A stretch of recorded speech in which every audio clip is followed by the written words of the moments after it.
તો રાજકોટમાં ફરી એકવાર પરસોત્તમ રૂપાલાએ ક્ષત્રિય સમાજને અપીલ કરી, નાની મોટી વાતો ભૂલી રાષ્ટ્રના હિતમાં જોડાવાની અપીલ કરી।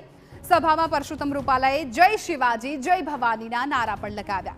વડાપ્રધાન મોદીના હાથ મજબૂત કરવા ક્ષત્રિય સમાજ આગળ આવે તેવું રૂપાલાએ કહ્યું। પડધરી ટંકારા વિધાનસભાના કાર્યાલયના ઉદ્ઘાટન કાર્યક્રમમાં તેમણે અપીલ કરી। जय शिवाजी जय शिवाजी जय भवानी।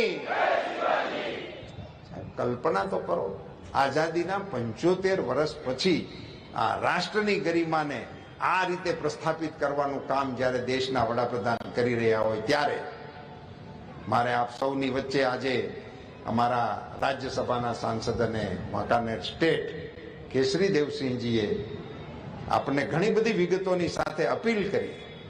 आ मंचनी उपर आ विस्तारना क्षत्रिय आगेवानोए मंच उपर बेसी अने पोतानुं समर्थन भारतीय जनता पार्टीनी साथे ज्यारे जाहेर कर्युं छे त्यारे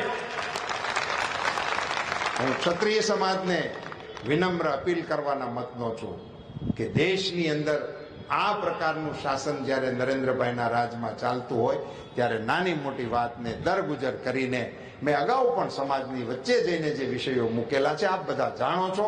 पुनश्च फरीथी हूँ अपील करूं छुं के राष्ट्રના આ પ્રવાહમાં મોદી સાહેબના હાથ મજબૂત કરવા માટે ને સમર્થ ભારત બનાવવા માટે આપ સૌ પણ સાથે જોડાય એવી અપીલ